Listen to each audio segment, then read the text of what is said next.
জামায়াতের ফলোয়াররা জামায়াতের আমিরকে মানে যারা পেজ চালান তারা যেহেতু তাদের নেতাকে রিড করতে পারেন, এরও একই মানসিকতার, তারা এটা দিয়ে একটা ব্লান্ডার করে ফেলেছেন। কর্মজীবী নারীদের বিষয়ে একটি পোস্ট নিয়ে সরগোল, এক্স অ্যাকাউন্ট হ্যাকের বিষয় আছে।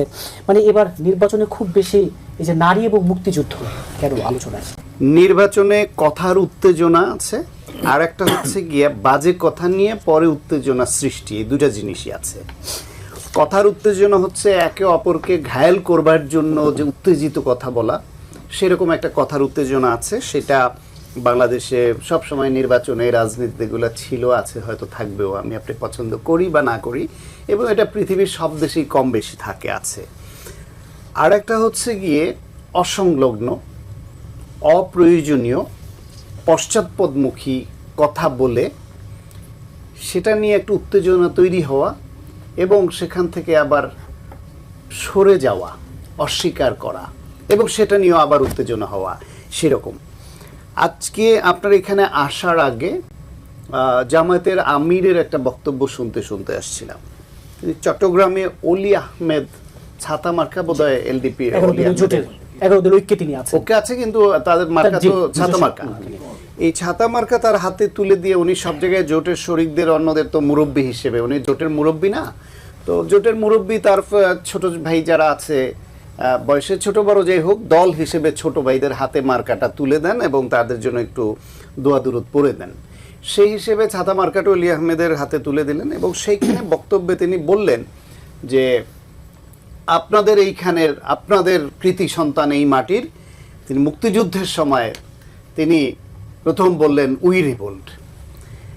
জামাত হলো একটা রাজাকারের দল, আলবদর আল শামসের দল, গণহত্যা গণধর্ষণের অভিযুক্ত একটা দল।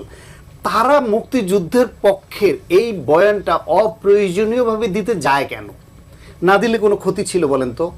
না দিলে তো এই মিথ্যা বলার অভিযোগটা আজকে আসে না। উই রিভোল্ট জিয়াউর রহমানের বলা উক্তি।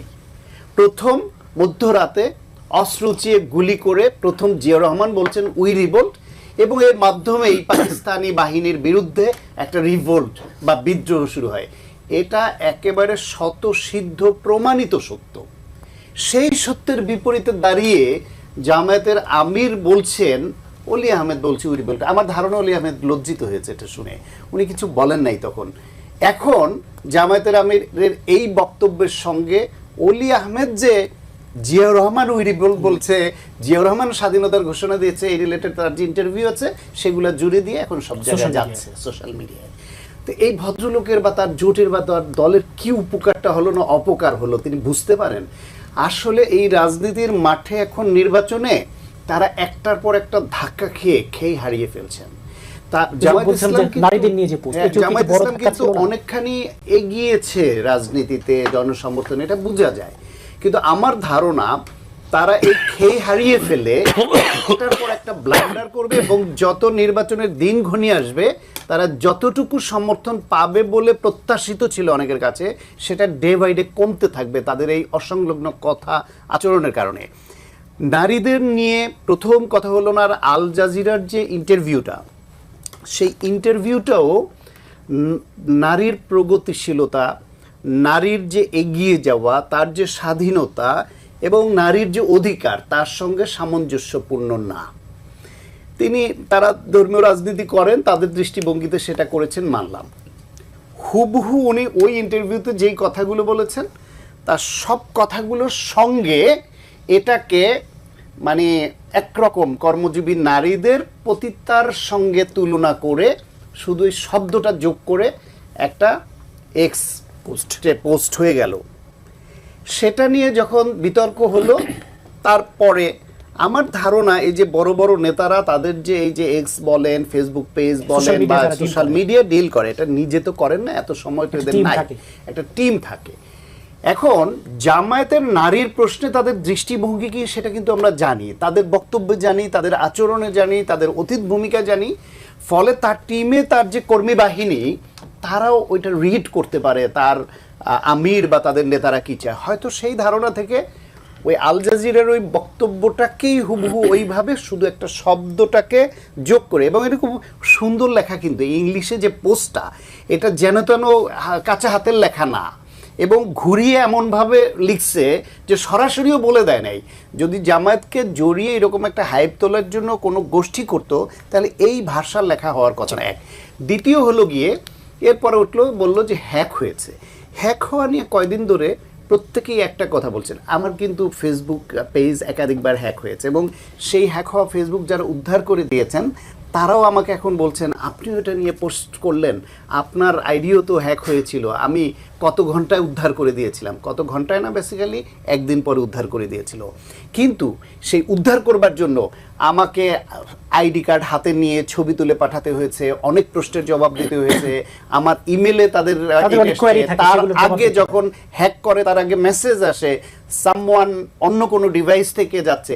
এখন তো 2 ফ্যাক্টর অথেন্টিকেশন আরও রেস্ট্রিক্টেড হয়েছে, তার উপর যদি এটা আবার ভেরিফাইড পেজ হয় তাহলে তো আরও সুরক্ষিত। সেইখানে যদি তার এটা অন্য কেউ হ্যাক করে থাকে তাহলে ওই যে তার মেলে অথবা তার মোবাইলে যে টেক্সট আসার কথা সেই মেসেজ দুইটা ওরা দেখাই দিলে হয়েছে, ওটা কিন্তু দেখাচ্ছে না। এবং এত অল্প সময়ের মধ্যে উদ্ধার হওয়া, এই মেসেজ না দেখাতে পারা, সমস্ত কিছু এটা মোটামুটি প্রমাণিত যে এইটা আসলে হ্যাক হয় নাই। জামায়াতের ফলোয়াররা জামায়াতের আমিরকে মানে যারা পেজ চালান তারা যেহেতু তাদের নেতাকে রিড করতে পারেন, এরও একই মানসিকতার, তারা এটা দিয়ে একটা ব্লান্ডার করে ফেলেছেন। ফলে বললাম মুক্তিযুদ্ধের ইতিহাস, মুক্তিযুদ্ধ, নারীর অধিকার, নারী সম্পর্কে অবস্থান, এগুলো নিয়ে জামাতের একটু চুপচাপ থাকাই ভালো ছিল, যেহেতু তারা এই লাইনের না। তাদের শেষ করে একটা কথা দিয়ে আর একটা যোগ করি, তাদের দলীয় নারীরা তারা বলছে পুরুষের নেতৃত্বর অধীনে নারীরা থাকবে, এটা মেনে নিয়েই তারা এই দল করে, নারী নেতৃত্বের সুযোগ নাই। সেটা অন্যরা করতে পারেন, ওনাদের ব্রেন ওয়াশ হয়েছে, অন্যরা করতে পারেন। অন্য ধর্মের তারা কেন করবে? কর্মজীবী বিভিন্ন নারী যারা স্বাধীনতা চায় এবং এই যুগে নারী স্বাধীনতা যারা চর্চা করে তারা তো ওনাদের এই ধারণায় আসবে না। তাহলে 51% নারীর দেশে জামাত কত শতাংশ ভোট হারালো আর নিজেদেরকে কতটা তারা অধঃপতন করলো, সেই হিসাবটা তো ইলেকশনে পাওয়া